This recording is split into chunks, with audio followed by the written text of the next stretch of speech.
Hello students. In this video I'll be explaining on one of the important decisions that the firm has to take in the organization, that is over a period of time. See, just like we have the decisions on which is with respect to financing, investment and dividend, there's one more major decision that which is going to affect the organization over a long term, right? So working capital, you know it. What does it talk about? Working capital is nothing but the funds what you require in order to run your day-to-day operations, right? So now we shall understand in depth what does the working capital management is all about. See, working capital management does nothing but a business strategy that which is designed in order to ensure that a company operates efficiently, that is by monitoring and using its current assets and the liabilities to the best effect. See, the basic purpose of working capital management is to enable the company to maintain sufficient cash flow, that is, to meet its short term operating cost and short term debt obligations, isn't it? So, a company's working capital is made up of two items. One is current assets, current liabilities. How you're gonna manage it is current assets minus the current liabilities. See, the current assets, it includes anything that can be easily converted into cash, like within 12 months. 12 months is basically 1 year, right? So that's called as a short term, right? And these are the companies, like they are highly liquid assets. And some current assets, it includes the cash, accounts receivables, inventory, nothing but the stock and the short term investments, right? So working capital management is something that which is required in order to monitor companies assets and the liabilities, to maintain the sufficient cash flow. And the strategy that which involves tracking the three kind of ratios we have: working capital ratio, collection ratio, inventory ratio, right? And keeping those three ratios of the optimal levels, it is going to ensure the efficient working management of the organization, right? So what you have to now understand, what can be the significance of it is that, see, the optimum investment in current assets, where investment in current assets must be adequate, right? Current assets investments, it should not be inadequate or excessive inadequate. Well, now we shall understand what is the meaning and definition of working capital management. See, working capital management is nothing but a strategy, right?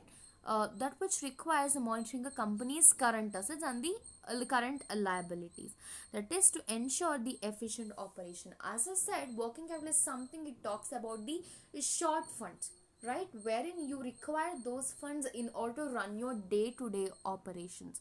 And it should ensure the efficient operation, because working capital, it directly gives a link to the factor of liquidity, and that's really very very important. On the other hand, definition states that the management of short term liabilities and short term assets, how you are going to strike the balance between the current assets and the current liabilities. Current assets is something what you owe, where the money is going to come in. Current liability is something where you are, the company is liable to pay to the outsiders, right? And the process, it is used continuously to operate and generate the cash flow. This is what I told. Working capital is something, the funds which you require on daily basis in order to run your operations smoothly. So you will have to see how you are going to deal in with meeting your obligations, day to day obligations of your organization. And that is again to have a smooth process of the organization. Well, so why do we want to study the working capital? What's the reason, if you ask me? See, the first thing is that the optimum investment to be made in the current assets, right? See, investment in the current asset, it can be adequate, and current asset investment should not be inadequate, or it shouldn't be excessive. I've told you, it shouldn't be like more in terms of capitalization, also in terms of working capital. When we take finance as a base, it shouldn't be neither more nor less. It should be sufficient, right? So what happens, So working capital can, like, disturb the production and also threaten the solvency of the firm.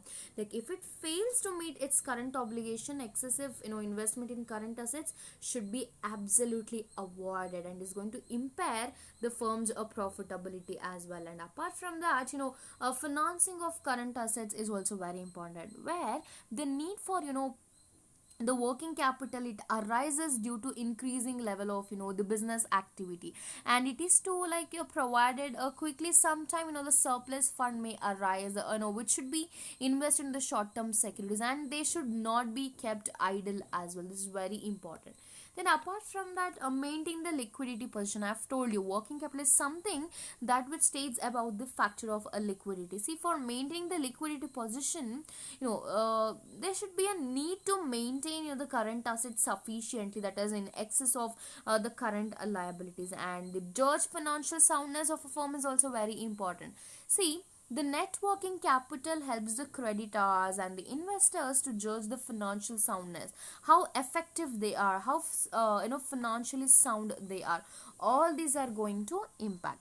And you have certain list of current assets and current liabilities. What is, the items that fall under current assets? You have cash, bank debtors, bills receivable, where the maturity, or it is something like short term, the assets which can be bought and sold, that is within 1 year. And you have something like outstanding income, prepaid expenses, short term investment, short term advances. On the other hand, current liabilities, you have creditors, bills payable, bank OD, cash credit, income received in advance, outstanding expenses, and short term advances received. So this is all about the concept of working capital, and what is its significance, why we need to have an optimal current assets in the organization, and how we are going to calculate it is current assets minus current liabilities. And we have a list of current assets and the current liabilities in form of components.